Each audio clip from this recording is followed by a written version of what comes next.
And hey there, hi there, ho there. A gracious good Saturday morning to you. Welcome back to another exciting edition of the Cardinal Couple Radio Hour podcast.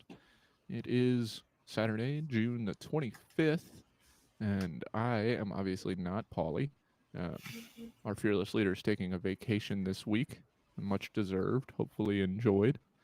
If I remember correctly, this falls around anniversary, birthday time for them. They like to do something like this all the time, and it usually indicates the real start of the summer slump for UofL women's athletics, as Paulie likes to drop the first show of really no sports onto us, his unsuspecting co-hosts, without so much as a warning, other than the weeks of warnings that he gave us that he wasn't going to do it Yeah, I was this gonna week. say he did give us a fair bit of warning about this. Like I said, I'm not Polly. I am Case Hoskins. I am joined by the other voice that you heard, Jeff, worldwide Jeff McAdams, and Jared Anderson is also with us. Daryl Faust out this week. The Bats are at home. I should say the Mashers. I don't know if it's Mashers weekend or if yesterday was just Mashers night, but they had those nice baby blue uniforms on yesterday with the um, angry bat wielding barrel. Yeah, there's basically like a whole cult in town now that just loves the Masters and want them to switch over permanently. Look, I have a Mashers hat. I, I I'm not It's gonna I a do fault cool not him. logo, cool design. I'm I not do gonna not fault have a him. Bats It's hat. very cool. I mean, it wouldn't be the first time, right? They were the Redbirds, and then they became the River Bats, and then they just became the Bats, and then they became the generic American baseball team Bats. Yeah, I want to With go back to the purple. yeah, I mean, I get it. They wanted to sell I, more merch. You sell more red and blue merch than you do purple, yeah. but The purple was, at the time I was kind of mad, but now that we have Little City and racing, it's like, well, maybe that does make sense now to go well, back to that. yeah, and considering that racing and City have both been clear about where the purple stands. I mean, Louisville's a city named for royalty. Purple is a royal color, and I think nobody really understood that with the bats. They were just like, "Ooh, moody bats, they're purple," which maybe that was the reason that they were. I don't know that anybody ever really said. Uh, They were originally purple and green, if I remember correctly, when they were the River Bats. uh, Um, Yes. dropped the green in favor of the black, and then went with the Batman Thankfully, logo, which was something. One of those situations where you're surprised a team doesn't get sued. But like I said, then they got bought by um, whatever that management firm and decided that they yeah, had to look just like every other team and become more in appearance of a Boston Red Sox feeder team than Louisville or than Cincinnati Reds. Anyway, this is not the joy and excitement of Louisville semi and professional sports teams podcast. But like Paulie usually does, and I'm learning now, especially since I've struggled with what we're going to talk about. Paulie usually likes to start with touching base with everybody, and I understand that that is solely to fill the time. To go through a little, we don't have the true introductions. We don't have like the music anymore. yeah. That We're really not took a welcome lot of music anymore. time, Yeah, right? So now it's just Jeff, how you been? You yeah. started your new job. Excited? Yeah, it's yeah. This has been week one. Days 1 through 5. So drinking from the fire hose is you kind of always do when you start a new job, learning the new ways of things, meeting and greeting with various people around the company to understand their roles and how I'll be interacting with them. So a lot of that so far. A lot to learn, a lot to play with and experiment with, and starting to see that there's a lot of opportunities. I kind of thought there would be. I hoped there would be. There are a lot of unknowns coming into this as I start to see it. Those unknowns are resolving into what I think are opportunities. So excited so far. It's good first week. Yeah, it's always good to hear.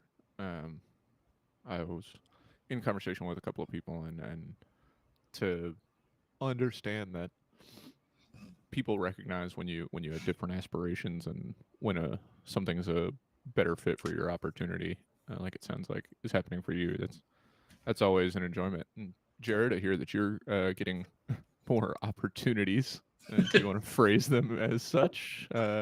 How's things going for you, and are you enjoying your time getting a bit of a break from U of L photography and catching up on maybe some editing and some other more potentially lucrative photo shoot opportunities?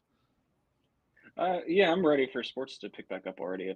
It's been at this point about a 2.5, 3 week break since I've had anything, and that was the baseball regionals.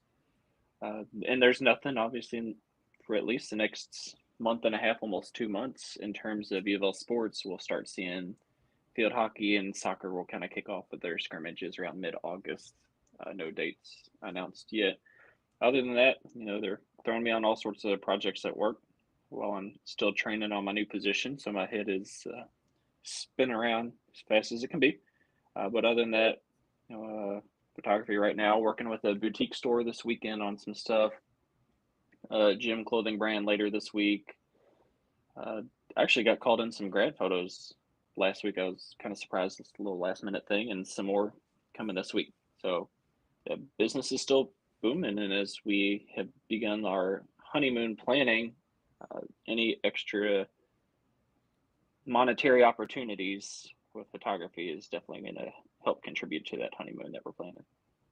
Yeah, we're all going to be on the lookout for when you finally finish the marriage and honeymoon situation and start counting down to when you decide to just go independent instead of being supported by corporate America. You mentioned the schedule. We do have a date for when, at the latest, U of L athletics will start back up. One sport has populated their fall calendar on the composite calendar. That one is Jeff's favorite, volleyball. Oh, did they really? Yep, they usually start up right after Labor Day weekend, do they not? They've got red and black on the 20th of August this year. Usually a week before that, yeah. Soon. Yeah, so they've got because Labor Day, I guess, is late this year. It's the 5th of September. So they'll have 2 weekends of play before that. How did it they usually announce the schedule when they put it out there? They didn't announce anything that I saw. I feel like they didn't intend to announce it yet. This is just to appear on the composite calendar. Sneaky. Let's just put it on the website. Let people figure it out. Yeah, I had no idea. Oops, we forgot to hit save draft instead of publish type thing, maybe. Because if you go to their schedule, you still see last year's. Yeah, that's what I figure they've made a boo boo here. I don't think they meant to populate it before they got a hold of it. But yeah, U of L will return home. And they'll be on the road for their first weekend and then for their first midweek match. Although I'm sure Jeff could go to that first midweek match since it's about an hour and a half away. 2 hours. Down at Western. Yeah, I might do that. But yeah, Cardinal Classic. They'll host San Diego and Ohio State on Labor Day weekend, so that should be an exciting one. Yep, starting out in South Dakota. Interesting. Okay, I have to look through this while we. Yeah, we're gonna look. We've got something to talk about. We'll just get Jeff to peruse the schedule for the moment and see if he wants to chime in on volleyball. I have to do it on the composite though because they don't have it on their own. Because they don't have it on the real. You just have to hope for the best and see what's going on. Football no links to the other. Has some up there. Women's golf has some up there. Just kind of looking through real quick. I would imagine at this point that the only reason soccer and field hockey aren't on yet is that they probably still have outstanding commitments. They're trying to figure out what final games they're going to fill on some of their non-conference schedules. But volleyball's got like all of it, conference too. Yeah. Wow, sneaky, folks. We can move into scheduling and Twitter. Started it early. Obviously, nothing on the calendar for June and July for U of L. Well, for the remainder of June and July, I should say. There were a ton of things on at the beginning. The USA World Championship, or the USA Championships, and then which will be followed by the World Championships for track and field in Eugene, are ongoing this weekend and next. And what was I thinking? The USA 3-on-3 team in Antwerp actually just finished their time there. They're knocked out by Canada in the quarterfinals. We'll talk a little bit more about Haley Van Lith and her participation there later. But that happened this morning just before the show started. So that's the end for them. No losers bracket or fifth place game that they'll be playing in there. Swimming, I believe, wrapped up this week. I don't think that they're continuing in that event any further than this weekend. But that's all, former and current cards taking on the world in various sports. And until we get to August, like we said. As for Twitter accounts, I tweet is at best case scenario. Polly is at Cardinal Couple. Sorry, got ahead of myself there. Jeff is at Card Couple Radio and at Jeff McAdams. Jared's at Mr. Anderson Jared, and Daryl is at Daryl Faust 4. As always, you can keep up with the Twitter widget on the right side of the Cardinal Couple website. That would give you some insight into all of the things that are going on with UofL athletics, particularly some of the non-traditional, more Olympic sports or individualized sports, or the Twitter accounts are a great way to get information on those. And typically, Twitter would be a great way to find out when UofL volleyball was going to announce their schedule, because they would tweet out a link. But in this case, they just decided that they were gonna be sneaky from the hip. Yeah. I like the schedule, though, looking through it. Sorry, go on. No, you're good. I mean, like I said, we have not much to talk about.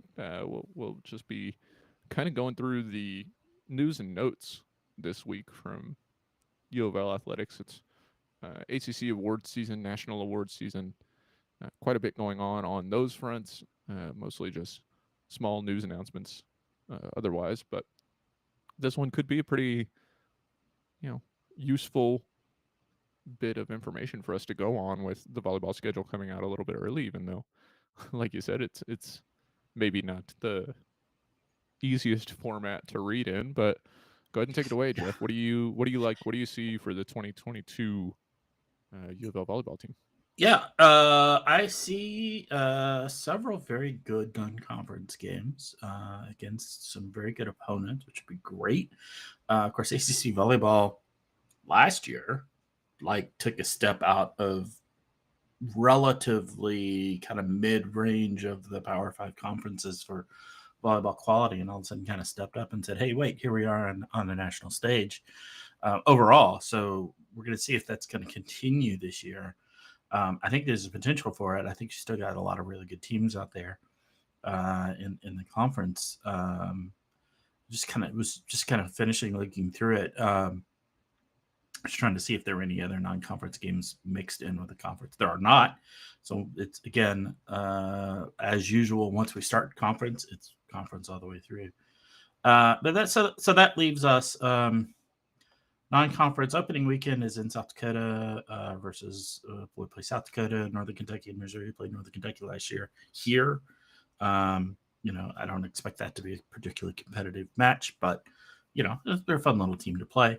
Like you said, opening home opener. No, not home opener at Bowling Green against Western Kentucky. Western's a good team. They've become a really good team. So that's right off the bat, starting with a pretty good team on August 31st. Move to the next week. We have the next weekend, we host the Cardinal Classic, where we host San Diego State and then Ohio State twice. That's an interesting scheduling quirk there. I've seen other teams do it. It's not particularly common to do it that way, but it looks like we're not playing Ohio State twice. They do that weird thing on the composite schedule where they show you're right. The teams playing each other, and it also looks like you're right. USD, not San Diego State. Yeah, San Diego, not San Diego State. Yeah, so you're right. That there's That's much correct. of a difference in the volleyball. So we play Friday, Monday, or Friday, Sunday on that. We don't play on the Saturday. Interesting. There's usually a third team there, right? Or fourth team.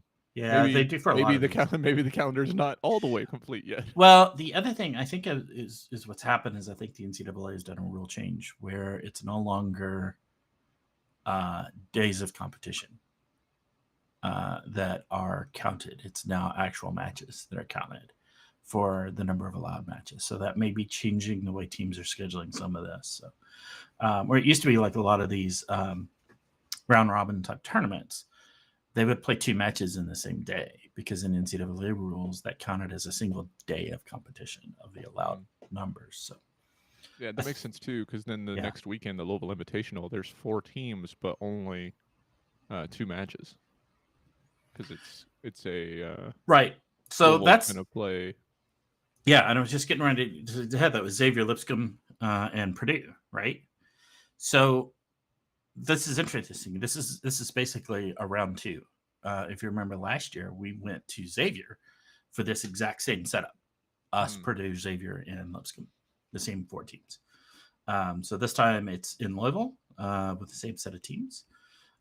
This was kind of the first match last year where everybody kind of stood up and took notice because we beat Purdue, which is traditionally a pretty good team. So, and then after that it starts. I was a little. No, right. I'm sorry. It's like I said, it's hard to read on this. I was looking at football and thinking it was the next weekend. Head to Stanford to play Stanford. That is going to be a really good match. And of course, you get Kentucky the midweek before that. So you Purdue, Kentucky, and Stanford. Have fun. Yeah. So, well, I mean, that kind of echoes last year. We had Purdue, Kentucky, Nebraska, right, within 9 days in the same week. Yeah. Yeah. So it's this same sort of scheduling, and that is right before we dive into conference play. We start with the University of Miami on September 23rd in Coral Gables. So, yeah, I like it. Is this some good teams we're going to be playing against? As is the typical approach for Danny Bestman Kelly with his coach. She likes to schedule tough. I like it. I think we've got some good possibilities here. It's going to be, we went undefeated in the regular season last year. It's going to be a challenge to do that again. Going to be a big challenge to do that again. So we'll see how it goes. But I like it. Yeah, the 2 that are standing out to me, just as I flipped through the rest of the schedule, you get Pittsburgh on your senior night, and then you get Notre Dame on their senior night. Yeah. Well, and Notre Dame this year is going to be a huge question mark. They had a bunch of people enter the portal, like about half the team. And they have a coaching change also going on up there. So a new coach up there. So who knows what's going to happen up there? I've said a lot over time. Notre Dame just keeps continuing to slowly get better and slowly get better. Yeah, well, they didn't last year, so they really took a significant turn for the worse last year, and so they've had a coaching change and lots of players under the portal. So this is going to be a very new look Notre Dame team. So put a huge question mark on that one.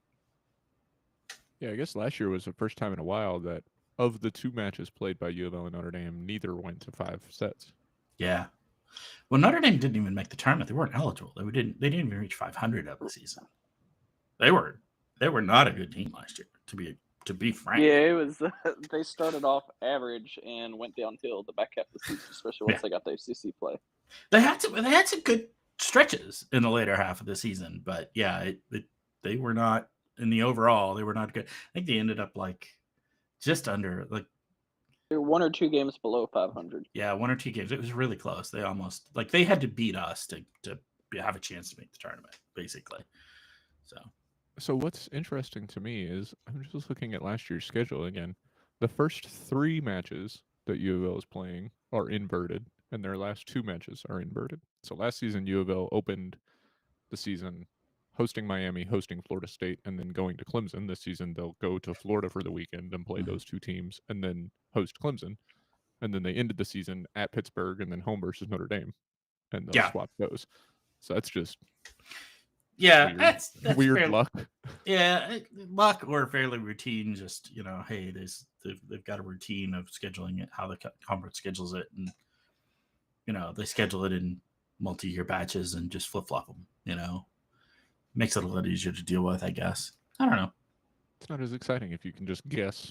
You just use your crystal ball and guess what next year's schedule will look like based on this year's. Obviously, you can do that with the home and away situation, but Right. the same travel weeks and everything. It's a little weird. And they're going to want to have Pitt in Louisville near the end of the season. Sure, A because matchup you're between those potentially two looking at, well, not two undefeated teams, but you're looking at what is potentially the very, conference very championship de right. facto. Right. Yeah. Last year it ended up being 2 Final Four teams, but didn't know that at the time. But obviously that's a great matchup to have at the end of the conference season. So that's, you got to expect them to do that. So we mentioned UofL's senior night being against Pittsburgh. So who are we looking at? Give everybody a refresher, Jeff. Who did we lose last season? Who are we looking at? Will be playing their final season with the Cards this season. Oh goodness. Let's see. We put you on the spot here. Yeah, no. Obviously the biggest losses were Torrey Delfer and Anna Stevenson, setter and middle hitter. Those are the two starters that we lost. But then we celebrated 6, if I remember correctly, on senior night. So that included like Rachel DeMarcus, it included Emily Scott, it included Jamie Vassilou, it included Claire. No, Claire's back. She's coming back. Okay. Yeah. Well, she's listed as senior, so I was going based on last year's roster. Just wasn't sure which ones. She's back for her COVID season. Yeah. And Mia Stander was the other one that went ahead and graduated. Many of these could have taken a COVID season, chose not to. Because for the most part they were non-starters. They were not seeing a whole lot of court time. So they decided to move on with their lives. Mia Stander went off to nursing school, I think. Emily Scott went and did high jump. Yeah, Emily Scott went out on a high. Yeah, did really well at that too. So wish her well. So a lot of these players are going on and getting started with their lives, because they're not going to have professional careers. So they're ready to get started on that. So this year we're going to have. Let me see. So Claire Chaussee will be playing her COVID year. We will have. Aiko will be a redshirt senior, but she is publicly right. She's publicly posted that she's planning to have 2 more seasons remaining. I think Claire Chaussee will be the only person we graduate this year. I think everybody else that's going to be senior or redshirt senior has said they're going to be coming back. Maya has. You got Nena. You've got Alexa Hendricks. Yeah, I'm not rising seniors. I'm looking. Yeah, for. But I think you're kind of at the mercy of who decides to do what with their COVID year. Yeah, not all of them have maybe made their final decision, which I wouldn't make a final decision this early. Yeah, either. But what about just because I'm not familiar with our transfers coming in as much, what does their eligibility look like? I know we had 2 come in from USC. Yeah, we got 2 coming in from Southern California, USC, 2 setters, Ellie Glock and Raquel Lazaro. I honestly don't know. I would have to go look. I think they both have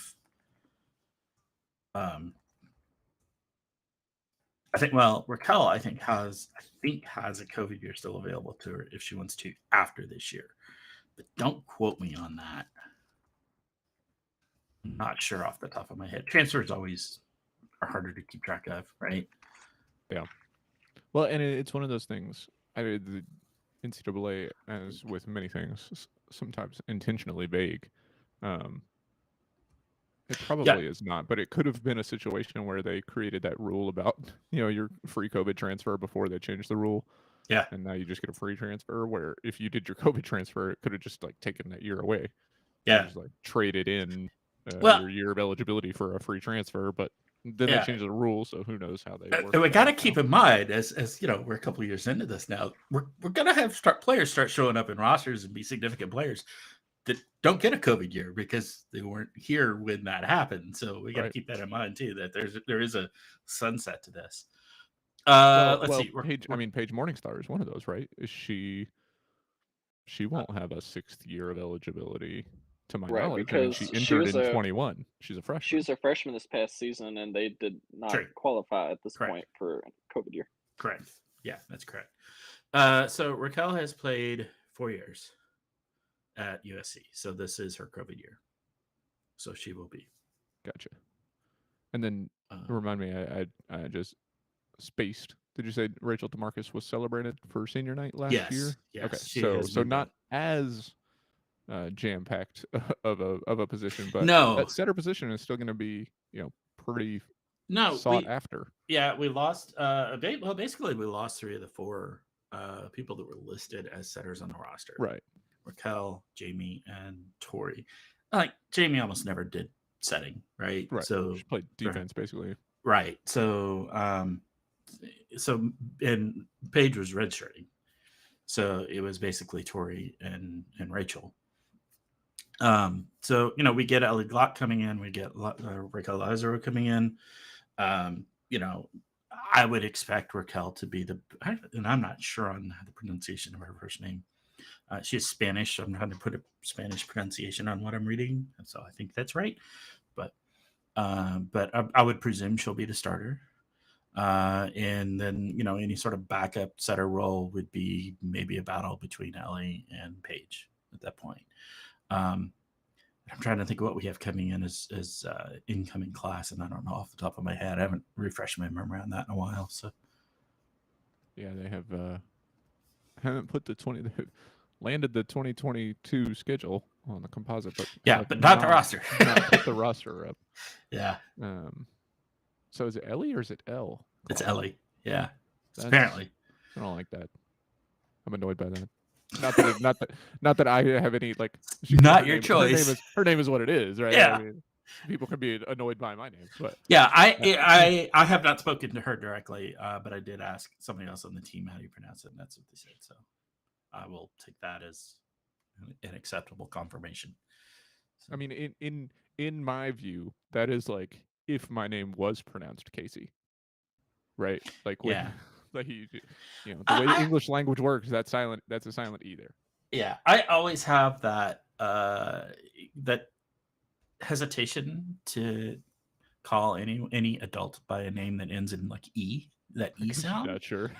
Yeah, like I had a coworker at my previous gig that I just left that was named Ricky and went by Ricky, and he's like my age, or not quite my age, but an adult, and I'm like, it just felt weird to call him Ricky as opposed to Rick, right? Yeah. But yeah, it's kind of like the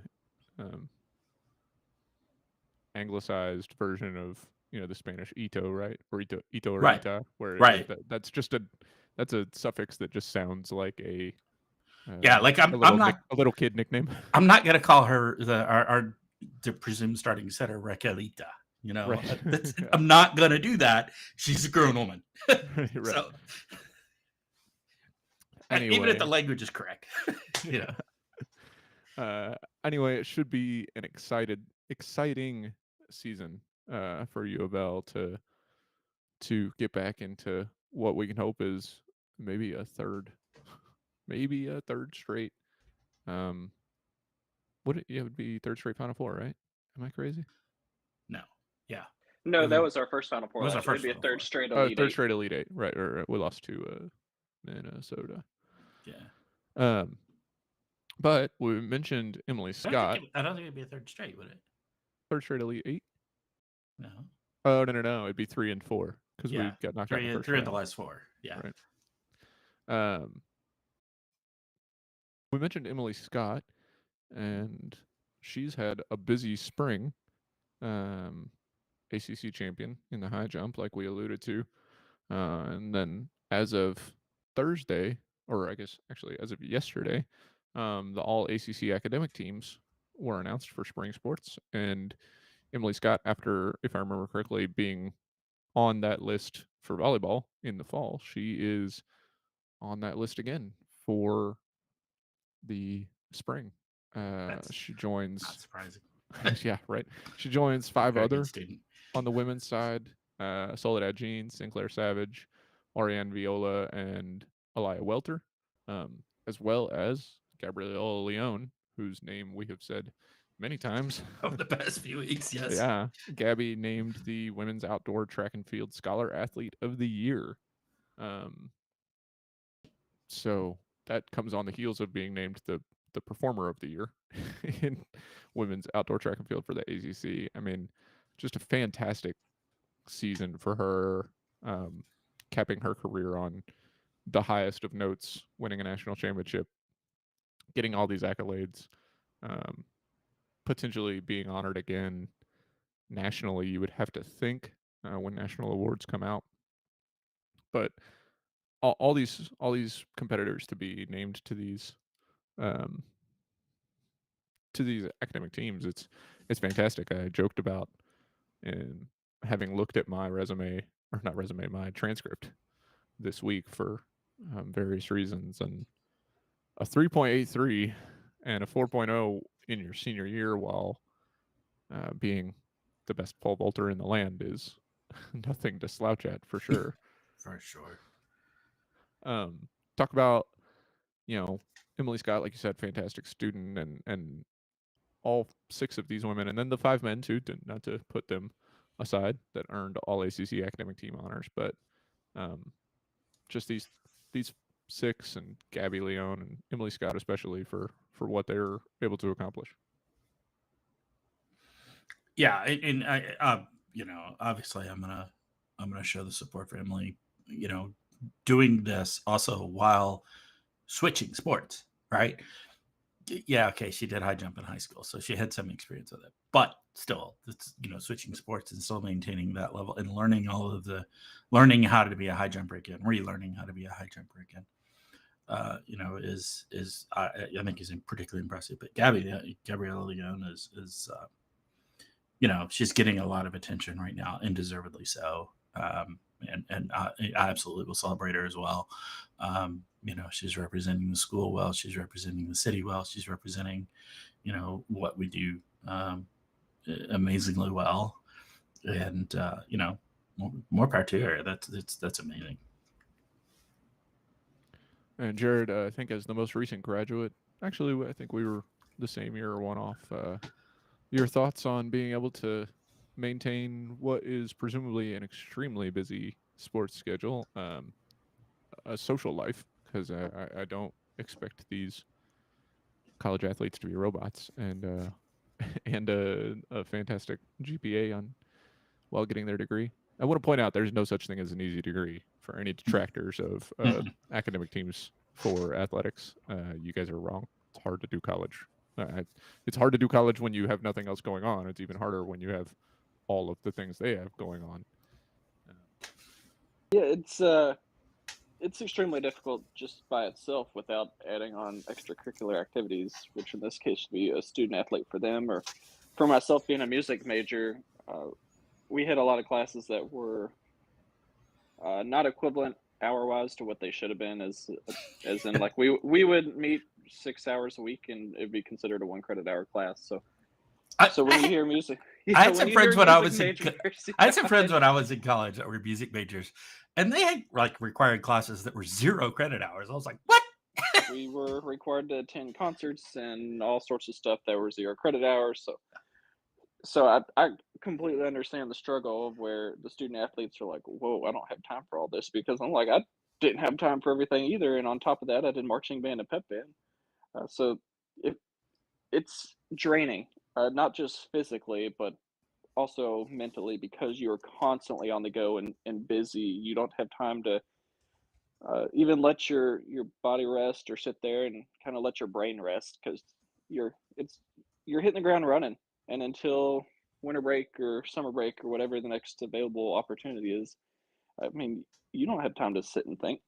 I I was glad I didn't have all those extra workouts and training that student athletes have to do. So you add that on top, and I mean, these people are like superheroes at this point, just based off what they can do. And I think we owe them a lot more credit than people often give them, just because of that alone. We only see probably, what Jeff will say, we see 10% of what actually happens in a student's athlete's live when we go out to a game, because there's so much more behind the scenes that goes on. And yeah, I mean, social life, you can almost throw that out the window at that point, other than maybe a team bonding activity for some of these teams. And you'll see they'll post that, and they'll post on social media and be like, oh, we went out and we went bowling, or we went and did this or that together. And you're like, oh, well, good. At least it's something besides practice. Yeah, at least during it's draining. their seasons, that's the case. I mean, outside of the seasons, maybe a little more flexibility. But geez, during the season, I just, oh man, that schedule is crazy.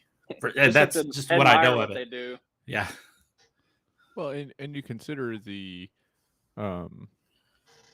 winter sports get kind of a reprieve from it, but for true fall and true spring sports, you consider the stress of finals as a student, and then the stress of postseason and end of season trying to make the postseason, or regional meets for individual sports, stuff like that. Those fall at the same time. You're not just talking about the regular rigors of homework and classes and all that stuff. You're talking about the most stressful time of both the season and the semester overlapping each other. And that just, I applaud them. And what made me think about that, trying to fight for the postseason, is also announced this week where the softball academic teams in Louisville managed to land 5 on that as well. Carmen Greenwood, Corby Otis, Taylor Roby, Jenna Serby, and Kendall Smith all named to that team. So I think that all the things we just said apply there as well. And moving into using that news to segue through to another softball update, earlier this week, announcement that Paige Garrity, I think that's how you pronounce that. That is a heck of a way to spell it. Last name, outfielder, transferred from Auburn.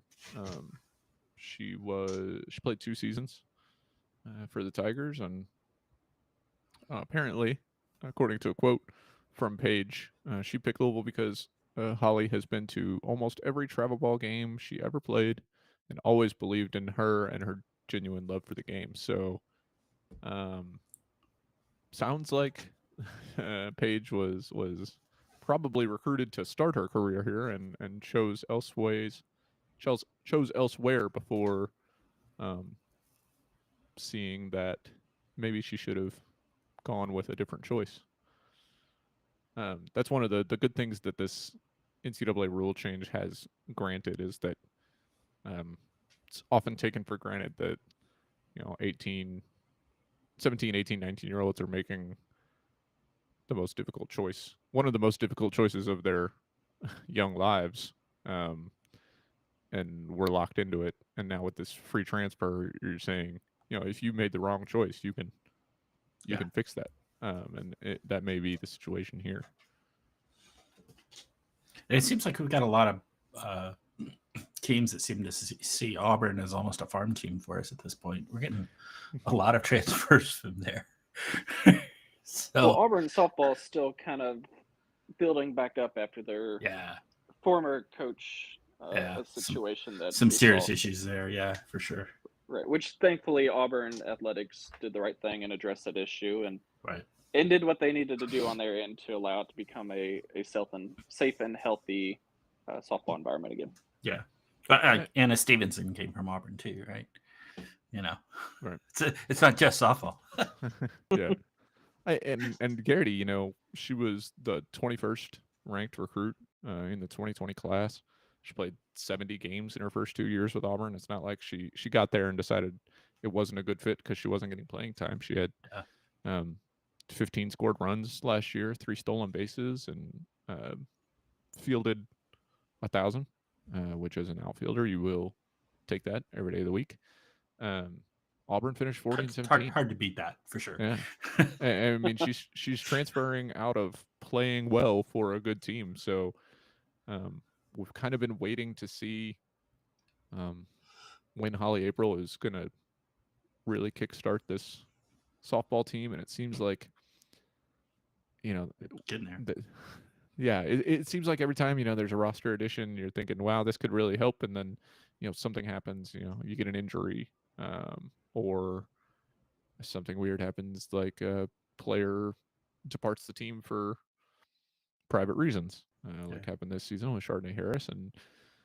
And it's just waiting for that next shoe to drop for Louisville to convert all of these good vibes and good players into some success on the field. But we saw glimpses of it last year.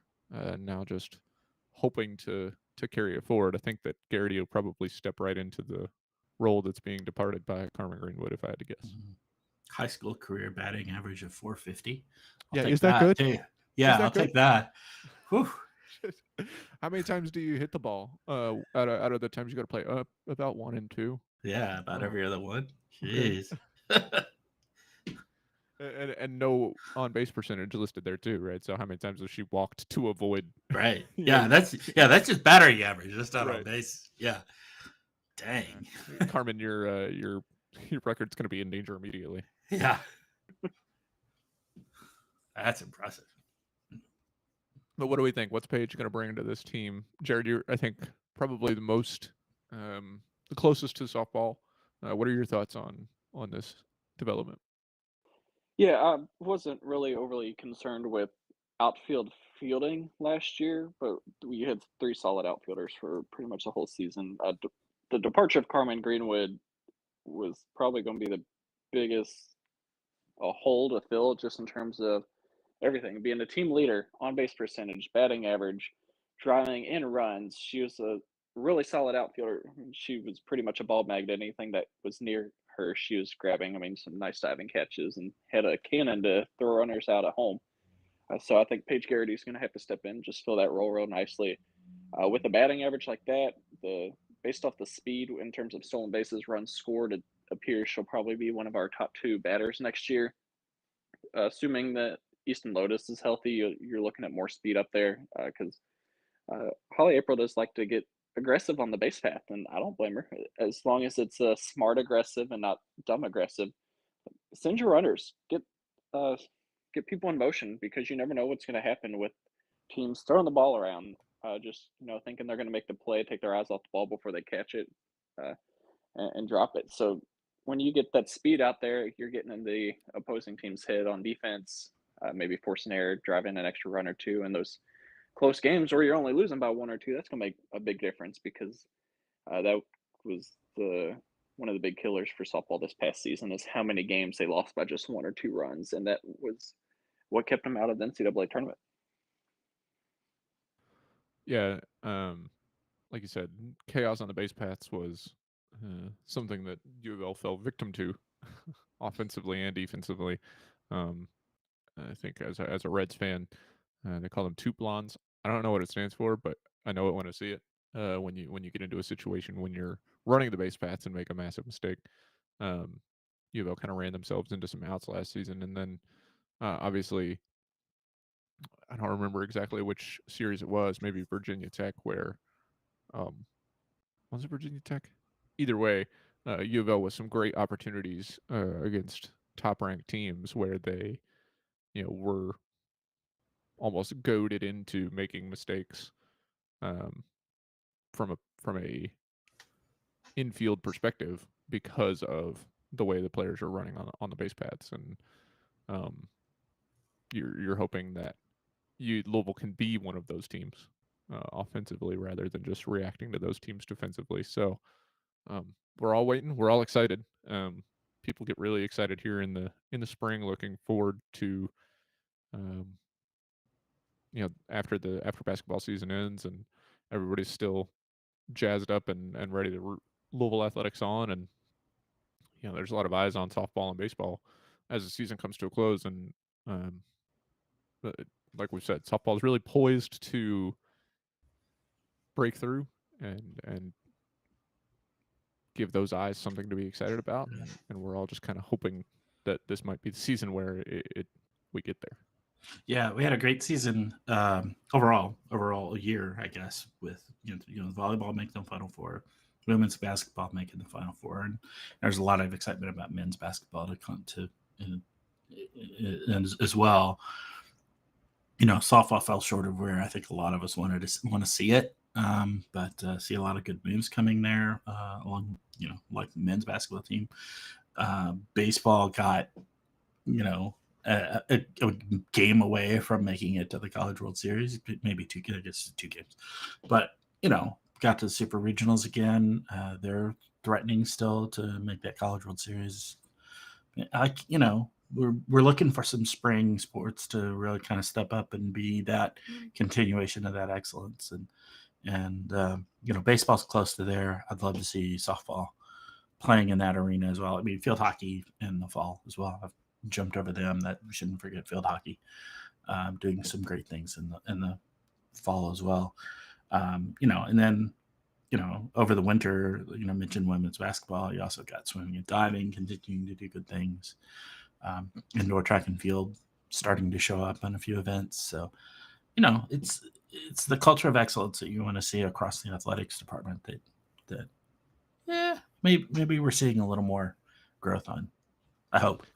Yeah. Yeah. And something else that should help, I just saw this in the related stories. I don't remember us talking about it. Louisville's incoming freshman catcher was named the South Carolina Gatorade Player of the Year, finalist for the National Player of the Year in softball. Her career batting average, because we were talking about it, she hit 564 in 4 years in high school. She hit 598 as a senior. She had a 689 on base percentage. She was intentionally walked 7 times during the postseason alone. And defensively, she threw out 8 runners on 11 steal attempts. Yeah. So that could be good. That's gonna be fun. You're like, oh, is that going to translate? And yeah, I think that kind of ability is going to translate. Maybe she's not going to hit 600 in college, but that's okay if she doesn't hit 600. If she can even hit 350, I'd be ecstatic. Yeah, that's still an incredible mark for softball. You could drop 200 points and still be hitting over 350, right? And we saw this year we have some good bats, right? We've got some good some good offense, and as you get more of them and spread that out, you make it harder for the other teams to work around them, to risk putting a player on base. Maybe you're not intentionally walking a player, but if you're pitching away from them heavily, you're risking doing that more. And if you're getting good bats, and you're doing that, but looking ahead to the next player that's maybe hitting 400 in the lineup, like, oh, man, maybe I need to actually pitch to this person and, make sure I don't accidentally walk them. So, it all plays into it. The more you got, it's definitely a team sport. You can talk about an individual's hitting percentage all you want, but it also affects those around them in the lineup. And I think offensively, one of the other things that happened there was UofL really missed out on a fantastic opportunity. Well, not opportunity, but they kind of missed what was the maximum potential early in the season. You had Carmen Greenwood and Easton Lotus seemingly on base every time they stepped into the batter's box, and Taylor Roby was slumping. Right, yeah. Like you, those two things didn't line up. Taylor Roby finally got out of her slump, and Easton Lotus was hurt, gets injured. Yeah, right. So you missed that thing, and like you said, when you've got more bats in the lineup, you're not as dependent on one player to kind of bring that home. And offense, like you said, hasn't been the biggest issue. You'd like to see some more pitching help. Mm-hmm. Taylor Roby's fantastic, but she's not necessarily the pitcher. Not that she couldn't be, but you're also asking her to be a fantastic bat. So she's not necessarily one of those pitchers that you've seen from Oklahoma or Alabama or Virginia Tech had one this year where they're pitching every night in, night out almost, right. and throwing 10,000 pitches in a season, because you're also asking Roby to do it all behind or in the batter's box too. So she's fantastic at being a two-way player, but you can't necessarily just depend on that in that situation. I promised that we would get back to basketball, as everyone wants us to do. Haley Van Lith was I guess she still is. She didn't travel out that quickly. In Antwerp, Belgium, with Team USA in the 3-on-3 World Cup, which I found out today when I was looking at the schedule. The men's and women's is happening at the same time. I mean, they're playing them all at once. Van Lith was good. USA was 4-0 in pool play. Haley Van Lith was on the internet a lot. I think the most exciting one that I saw was, I don't remember which team they were playing, but a player checked it up to her and then Haley immediately just left her in the dust and, and scored. And you're like, you know, how many times did you play 1-on-1? How many times did you check it up to somebody? You're just not ready for them to take off Yeah. after you give them the ball. It's like you were in That's charge the of whole the timing. point of the check is to make Right. sure that you're ready. Ah. Unfortunately, Team USA lost today in, I guess, what was a very defensive game. Lost to Canada 14-10. Extremely extremely low number of points. Van Lith scored more points than that on her own when the USA beat France 20-18 in overtime. Van Lith had 12. So, it's a tough loss for them, but I think that, like you said earlier, Jeff, before the show started, this is a format that is seemingly made for It's Van made Lith. for Haley. Yeah, this is her game. Even more than 5-on-5, traditional basketball. The speed, the quickness, the flashiness and the flair that you tend to see on 3x3, this is made for her. You just watch her and you're like, oh, okay, she's in her element here when you watch her on that court and see these highlights. Yeah, it's amazing to watch her play it. Jared, I'm thinking about how UofL has structured their lineups, how Jeff Walls has put players on the court, and what the roster could look like next season. Do you think that, like Jeff said, this format plays so well to Haley's strengths? Could we see, in an effort to get the most out of Haley Van Lith, could we see Jeff Walls structure a lineup a little bit more traditionally in an effort to clear out some space in the paint and get more of a 3-on-3 setting for her in an overall 5-on-5 lineup? I don't think the traditional lineup would be more for that as much as adapting to the new style of play where teams are going bigger. I think we'll go at much more traditional style of play just to have more size on the court, especially when you're getting up against teams like South Carolina, Stanford, UConn, who like to run with a lot of 6'4", 6'5", 6'6" players.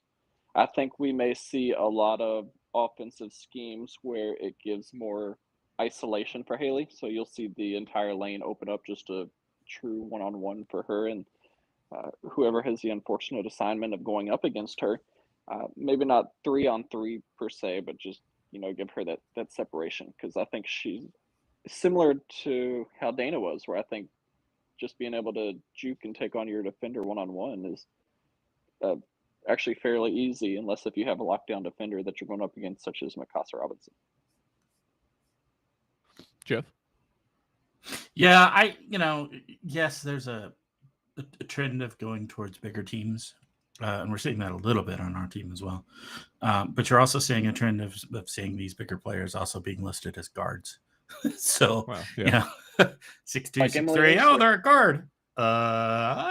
Okay, sure. So yeah, I still think you have. I think what you're seeing is you're seeing a lot of these bigger players.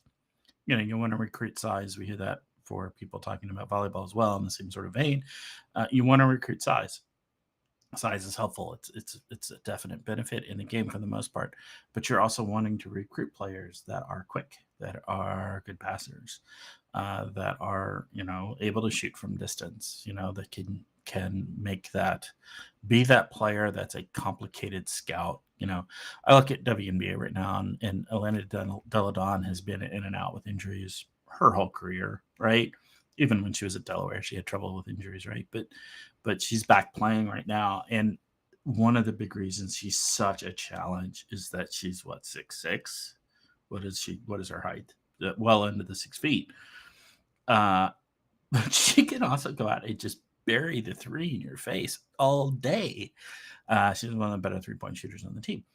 That is challenging. So that's obviously the holy grail of what you're looking for. So you're looking for these big players, but you're also looking for the basketball playing skills. And I think that's where you start seeing, the development of the game is coming along to see more and more players that aren't just tall and going, oh, you're tall, you should be on the basketball team, and out there fumbling, but actually playing the game at an early age. and getting the skills and getting the practice and learning the coordination, physical coordination to be able to actually play the game well. And I'll maybe seg a little bit. I don't know, in case you may not want to be wanting to seg it yet, and maybe this is just a tangent right now, but Title IX 50th anniversary this year, that has a lot to do with it, right? 50th anniversary actually, like Thursday. Yeah, 2 days ago. Yeah. Yeah, that has a lot to do with it, right? You get these players that are playing this sport at a young age. It makes a difference. So I think we're seeing the difference now in the college game as a result. Absolutely, and I think that a lot of what is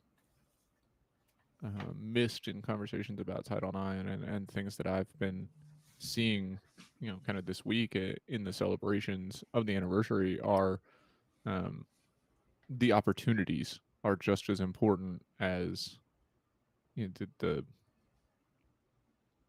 I guess the quality of or I guess the what's thought to be the standard of Title IX is those opportunities, like you mentioned, getting to play at a younger age, the opportunity to you're not going to go to a high school that doesn't have a girls basketball team.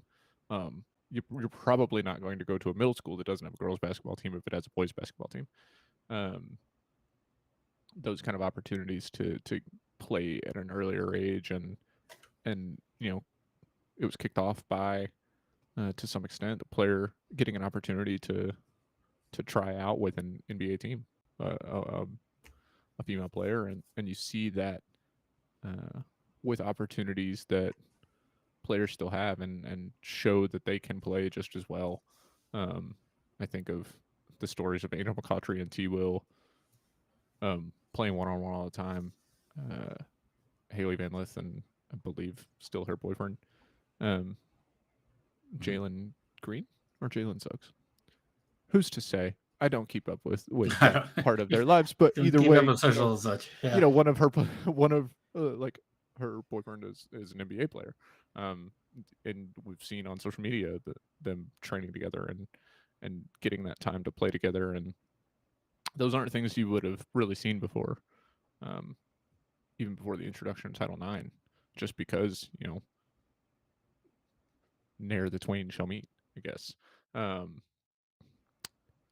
That is a fantastic opportunity and a fantastic. I don't even know what you call Title IX, a regulation, a requirement, law that has been put forward, and like you mentioned, the opportunities that it has afforded women and girls in athletics in these 50 years, and it's only growing now, with more cases being won by the U.S. women's national team on the soccer side, and we see it with other sports trying to get more TV rights. I mean, we saw it in the 2020 or 2021 NCAA tournament, right, on the women's side, fighting to get equality. That's not done yet. That fight's not over, and there's still so much room to grow and so much opportunity, and you just hope that the rest of that can be borne out sooner rather than later. Oh, there's still a long way to go with it with Title IX. I mean, just look at not this most recent women's basketball tournament, but the previous one, when the teams all played kind of in isolation on one location, and what we saw, what was it? Sedona Prince, was the one that kind of went viral on TikTok and Twitter about just the differences and how the teams were treated versus food, workout facilities, the goodie bags they received. I mean, and the NCAA refused to acknowledge it until there was a public outcry and media outcry for it. So there's still a long way to go. And I think another indication of how far there is to go was the response to that. It wasn't quite as unified in horror at the differences as we might have hoped. There were quite a few people who were whatevering it, or even you know, suggesting that it was proper, um, given the differences, and uh, there's still, like we said, a long way to go with that, and you know, we won't dig into it, but a recent USA Today story that goes into how, you know, maybe some of these schools and athletic departments aren't being as forthright and supportive of that as they may seem, and you know, U of L allegedly has their hand in that, and so um, it starts everywhere. You have to be on everyone. There's not one boogeyman, one bad guy. The NCAA is not the problem in every, not the only problem in every I was gonna say, situation. Sorry, they're the problem in most situations. NCAA is always They're a not the problem. only They not problem be only, yeah. in those situations. But like I said, it's a great celebration, um, marred by other factors, but Yeah. uh, that'll do it. Getting us through the noon hour, we did manage to make it. Yeah. Thankfully, there was that volleyball thing really helped. I'm gonna be honest Yeah. with you. It gave us Help my spirits too. gave us a real jumping off point there. Tell you what. So let's take it around. Let's see final thoughts. What do you got, Jared? I don't really have any final thoughts. Just kind of hoping that we can quickly get through summertime and get back to fall sports because I'm already ready for it. And I know we just kind of finished our spring sports a month ago. Yeah, um you're never ending, I think. Yeah. Is a term for But, you. yeah, it's more fun Relentless. to be on the go and stay busy as opposed to now that I wouldn't say I have a ton of free time, but now that I've got a little extra free time and I feel like I'm sitting around at home playing video games, kind of being lazy and counterproductive. You're like the Energizer Bunny. Wedding prep. Lots and Make- lots of Coca There's Cola. always something that Katie would Yeah. want you to do. I was gonna say, help Katie out with wedding prep. That is whatever you like best is my answer. Yeah. See, when we were planning for my wedding, Lindsay was hand making all our flowers out of crepe paper, and I was laid up recovering from my torn Achilles. So, Huh.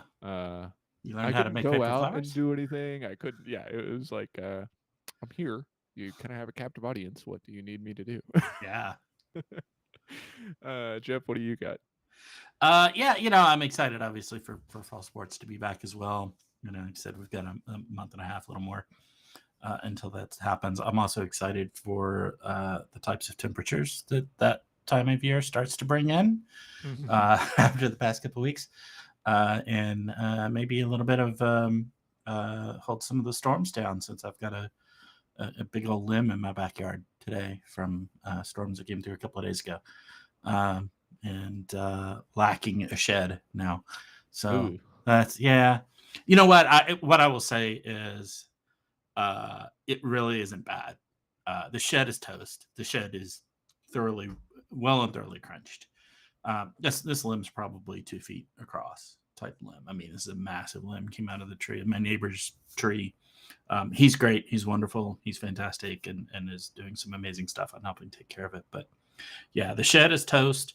The fence didn't get touched. The house didn't get touched. One of the really big trees in my backyard didn't get touched. It just fell right into the gap where the shed was, but nothing else. I can deal with that.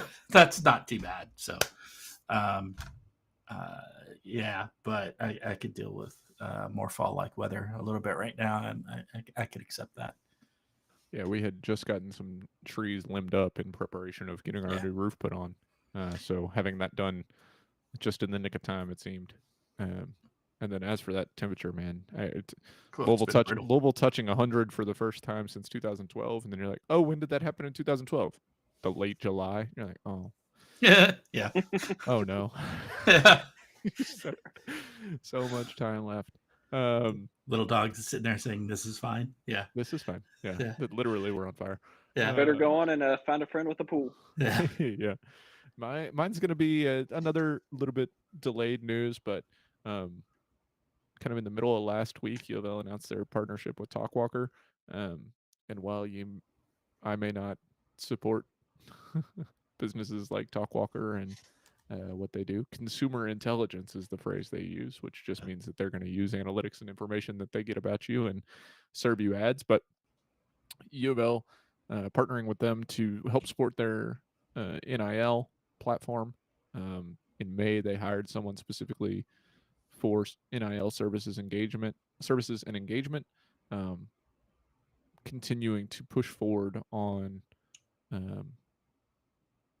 on an important matter, not just from a recruiting perspective at this stage, which is what has had everyone up in arms about NIL, but also for athlete empowerment, uh, athlete opportunity, which is something else we talked about, and UofL really pushing to support those players and the athletes that they have is, I think, fantastic. And we've talked a lot about Haley Van Lith and how much love she's getting on social media, and thinking to 4 or 5 years ago how a player like that would just be like, oh wow, they're popular on social media. good, Yeah.